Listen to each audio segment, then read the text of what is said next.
runs great. To keep a motorcycle running this well, you have to keep the carbs fine-tuned. And to do that, you have to understand the basics of carburation. Here at the training center, we get a lot of questions on carburation. A review of carburetor operating principles will help you correctly identify complaints related to carburation. And the faster you recognize a carb-related complaint, the faster you can fix it and get that customer back on the road. After viewing this program, you will be able to explain how a carburetor functions, identify how altitude and air temperature affect carburation, and describe how fuel quality affects the combustion process. A gasoline engine runs on a mixture of air and fuel. The proportion of air and fuel is called the air-fuel ratio, with the air always listed first. A 14.7 to 1 ratio of air to fuel gives the best combination of power and fuel economy. Now, this ratio applies to the weights of air and fuel, not their volumes. The engine takes in about 14.7 ounces of air. That's 12 cubic feet of air for every ounce of fuel that it uses. The air-fuel ratio is critical. Mix too much fuel with the air, and you get a rich air-fuel mixture. Too much fuel for the available oxygen. Power and economy will be low, and unburned fuel can dilute the engine oil, damaging critical parts. On the other end of the scale, too little fuel will cause a lean air-fuel mixture. Insufficient fuel for the available oxygen. The mixture will burn too hot and too quickly, causing overheating and misfiring. The carburetor turns liquid fuel into a mist, which is then vaporized by engine heat to promote ideal combustion. But I'm getting ahead of myself. Atmospheric pressure is the force of still air around us, which, at sea level, pushes against everything with about 15 pounds per square inch. This tube represents the throat of a carburetor. When the engine is stopped, there is no air moving through the tube, so the air pressure inside the tube is the same as the atmospheric pressure on the outside. But when the engine is running, the air moving through the tube exerts less pressure on the inside than the still air on the outside. This decrease in pressure is represented by the area in the tube turning a lighter color. If you insert a pipe into this low pressure area and put a container of liquid under the pipe, atmospheric pressure will push the liquid up the pipe and into the moving low pressure air inside the tube. The air drawn in by the running engine flows through the carburetor, causing the air pressure inside the throat to drop. Then, atmospheric pressure pushes fuel from the float bowl into the throat, where it's mixed with the air flowing to the cylinders. The level of the fuel in the float bowl is critical because it determines how much fuel will enter the carburetor throat. That's because the engine's air intake system is designed to produce the correct air-fuel mixture based on a given fuel level. If the fuel level adjustment in the float bowl is too high, fuel will be pushed into the throat too easily, causing a rich air-fuel mixture. A low fuel level has the opposite effect, causing a lean air-fuel mixture. To keep the fuel level stable, the float bowl is equipped with a float that operates a valve. When the float bowl level gets low, the float moves down, opening the valve to let in more fuel. As fuel enters the bowl, it raises the float until it reaches a preset level, when the valve closes again. The service manual shows the procedure and specification of the float bowl level for each particular carburetor. The reduced pressure in the carburetor throat not only causes fuel to enter the throat, it also atomizes the fuel. The force of the pressure pushing the fuel into the throat breaks it down into a fine mist, which can blend evenly with the incoming air. Atomization is maximized when the pressure in the throat is much lower than atmospheric pressure. We add a restriction called a venturi to lower the pressure in the throat even more. Instead of a straight tube, the venturi narrows the carburetor throat slightly, causing the air to move faster as it passes through the restriction. This causes the pressure over the fuel discharge pipe to drop a bit lower. Since throat pressure depends on air velocity, a carburetor with a fixed-sized venturi will only have the best throat pressure at one engine speed, but an engine must be able to run at various speeds, from idle to cruise to full acceleration. The velocity in the carburetor throat can be kept constant by fitting the carburetor throat with a variable venturi. In a variable venturi carburetor, the venturi area is small at low engine speeds to keep air velocity up, and the venturi area enlarges at higher speeds to keep velocity constant. Hondas use one of two types of variable venturi carburetors, the manually operated throttle valve carburetor and the constant velocity carburetor, CV for short. The manually operated carburetor, used most often on two-stroke engines, has a movable throttle valve in the venturi that's connected directly to the throttle grip. When the rider twists the throttle to accelerate, the valve moves up in the throat to let more air into the engine. Throttle valve carburetors are simple, rugged, and reliable, but they have certain limitations. At low RPM, air velocity in the throat is already low. If the rider opens the throttle quickly, the venturi area increases suddenly, causing air velocity in the throat to drop even lower. This drop in velocity reduces the fuel flow into the throat, causing a momentary lean mixture. The engine may hesitate until carburetor air velocity rises again. Carburetors have several systems, or circuits, which control the addition of fuel to the air, depending on operating conditions. Now, the first of these is the cold start enrichment circuit. When an engine is started cold, there's no engine heat to help convert the atomized fuel into a vapor. Remember that the engine can only burn vaporized fuel. In fact, when the air-fuel mixture enters the cold engine, some of the fuel condenses onto the walls of the intake port, or the same way water vapor from the air condenses on a cold glass.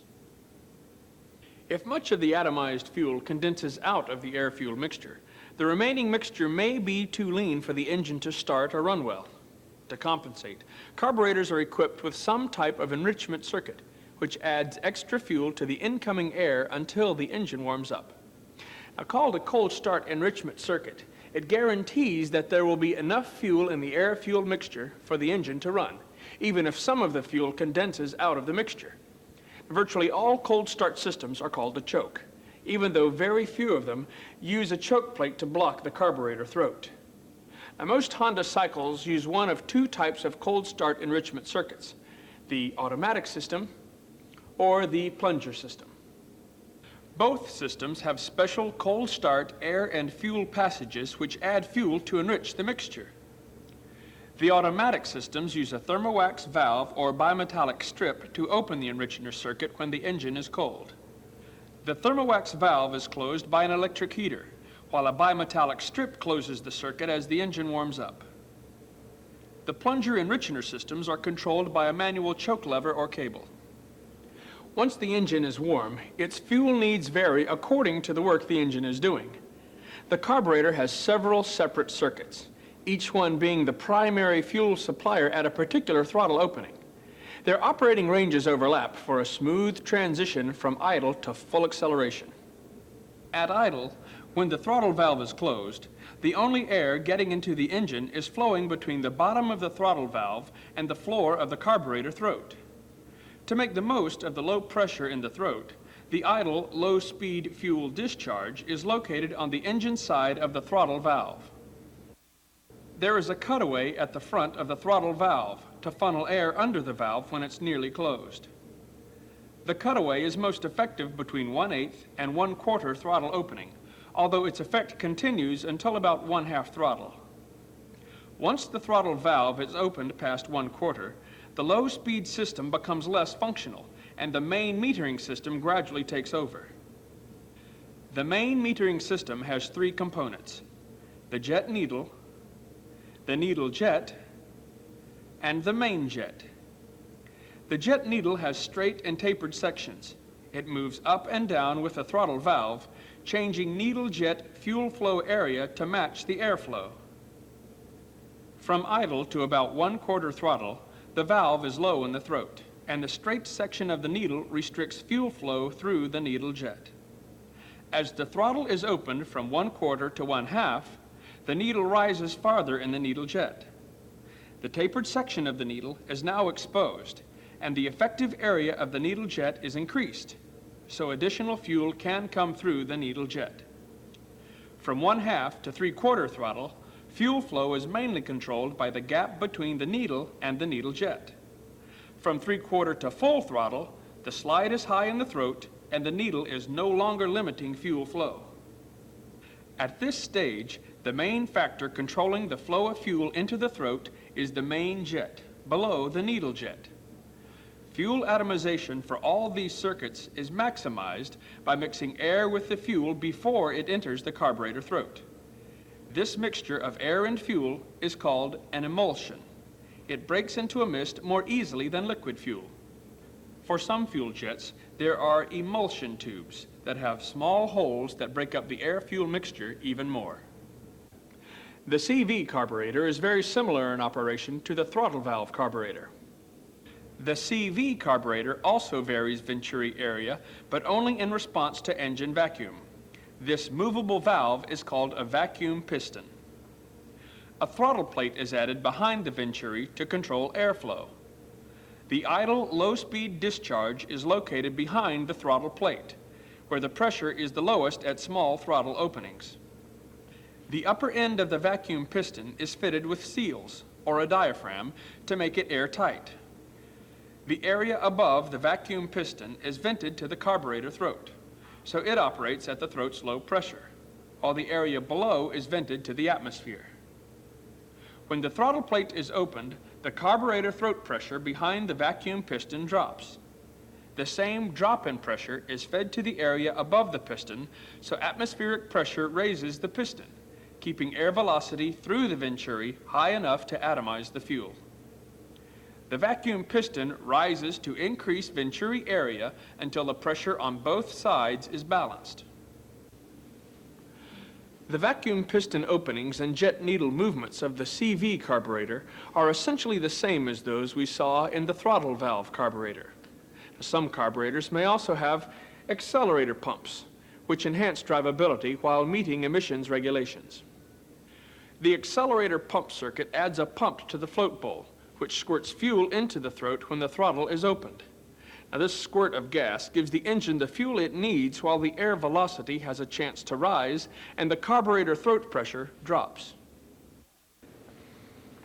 We've just covered how a carburetor functions. For more details, you can order this book from Honda. The standard carburetor jetting is selected for best operation at sea level with a temperature of 68 degrees Fahrenheit. Now, changes in altitude and air temperature affect the density of the air. Changes in air density can affect engine operation because it affects the amount of oxygen in a given unit of air. This graph, reproduced from Honda training material, shows how the oxygen content of air varies with altitude. Air density decreases as altitude increases, so an engine operating at a high altitude takes in less oxygen with each stroke than the same engine running at sea level. With less oxygen, an engine needs less fuel. A carburetor adjusted for sea level will supply an over-rich air-fuel mixture when the vehicle is driven at, say, 6,000 feet. The opposite applies to a carburetor that's been adjusted for high altitude, but operated at sea level. It will be taking in more oxygen than the fuel can use, causing an overly lean air-fuel mixture. Changes in temperature also have an effect on air density. Engines run slightly rich on very warm days because there are fewer oxygen molecules in the incoming air to mix with the added fuel. Now, very cold weather has the opposite effect. More oxygen molecules are packed into the incoming air. Now, this causes the engine to run a little lean. Now, normal variations in temperature won't cause any problems unless the carburetor is already running on the rich or lean side for some reason. Now that we know how air density affects the air-fuel mixture, let's talk about some of the variables in fuel quality which can affect operation. Now, everyone's heard about fuel octane ratings. But what does the octane rating mean, other than high-octane fuel costs more than regular? Well, the octane rating describes the fuel's resistance to knock. Knock is the evidence that the fuel is burning unevenly in the cylinder. In a gasoline engine, the combustion process starts when the air-fuel mixture around the spark plug is ignited by the spark. The burning mixture forms a flame front, which travels across the combustion chamber. Knock occurs when the fuel starts to burn at some point other than the spark plug, and the flame fronts collide inside the cylinder. Knock can reduce power, or in severe cases, damage the engine. Fuel companies add compounds to gasoline to raise its octane rating, that is, its resistance to knock. Gasoline is a mixture of chemicals. Some of these chemicals give the fuel certain burning characteristics. Others are needed to stabilize the fuel, keep it from deteriorating over time. Even so, when fuel is allowed to sit for a long time, some of these chemicals evaporate, while others change to form deposits in the fuel system.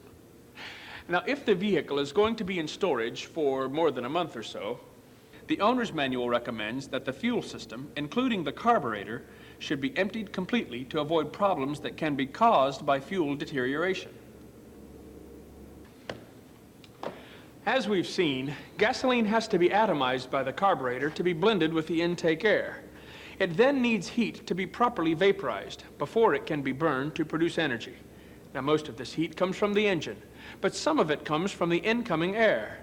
In cold weather, ordinary gasoline can't vaporize completely, causing the engine to run lean. So, fuel manufacturers formulate their gasoline according to the season. In winter, refineries add chemicals to the fuel to make it vaporize more easily. When warm weather rolls around, refiners change the formula again to make the fuel less volatile. Otherwise, it will vaporize too quickly, causing drivability problems like vapor lock. The refineries and service stations can't change fuel stocks to match sudden weather changes, so if you get complaints of poor starting or drivability during an unexpected winter warm spell or a spring cold snap, it could be due to the fuel's seasonal formulation. Another fuel quality variable that's been showing up more often is the fuel's alcohol content. Now, alcohol has been blended with gasoline to save oil and to reduce certain types of exhaust emissions. Grain belt areas have been using gasohol for quite a while, and cities like Denver have mandated use of a special oxygenated gasohol to reduce emissions. Alcohol produces less heat energy than gasoline and needs more heat energy to vaporize. Now, if gasohol is run through a non-adjusted carburetor, vaporization will be poor when the engine is cold, causing a lean air-fuel mixture. Using gasohol can result in hard starting, lower power, poor hot performance, and lower fuel economy. Because of this, the owner's manual advises owners to use gasohol that contains no more than a certain percentage of alcohol, depending on the type of alcohol that's used. But how do you know if the fuel from a particular station contains alcohol? There's a simple test, described in the October 1985 and November 88 issues of The Wrench. It involves adding the suspected gasohol to a measured amount of water in a sealed jar, shaking the mixture, and letting it sit. After a few minutes, the gas separates from the water and floats to the top of the jar, while the water collects at the bottom. If there's alcohol in the fuel, it will combine with the water, and the water line will be higher. The last thing we're going to talk about is two-stroke fuel oil premix. Now, the proportion of fuel to oil is called the premix ratio. It's described in figures like 20:1, with the first number describing the units of fuel in the mixture. Now, when oil is mixed with fuel, the resulting premix has a little less energy per volume than straight fuel. Now, the oil does burn, but it doesn't produce much energy. Since both oil and gas pass through the fuel jets in a two-stroke carburetor using premix, the jets are sized to deliver the correct mixtures with the Honda recommended 20:1 premix ratio. Now, adding extra oil to the premix because you think it will lube the engine better is a mistake. Take a look at this premix chart. You'll see that too much oil actually causes a lean air-fuel mixture, which could increase the engine wear and heat you're trying to avoid. On the other hand, using one of those premix oils that claim they can be used 40:1 will cause a rich air-fuel mixture, which can hurt performance and foul the spark plugs. Any major changes from the 20:1 ratio will require carburetor rejetting, but that's another subject. Premix becomes really complicated in areas where gasohol is sold, since both alcohol and the two-stroke oil tend to lean the mixture. One final warning about choosing the oil to use in premix. You must always use a premix oil designed specifically for motorcycles, ATVs, or scooters. If you suspect a premix, gasohol, or other fuel quality problem, have the owner fill up at a name brand station that does a lot of business and make certain that he's using the right type of premix oil and that it's being mixed with the fuel in the correct proportions. Now, with fresh fuel in the system and the proper premix ratios, well, you'll know that any complaints that do come up are due to something other than fuel quality. Well, that's it. You've seen how a carburetor functions. You've seen how changes in temperature and pressure can affect the air-fuel ratio. And you've learned a few things about fuel formulas, gasohol, and two-stroke premixes. These principles will help you handle carburetor and fuel-related repair orders more quickly so that you can get on to your next job.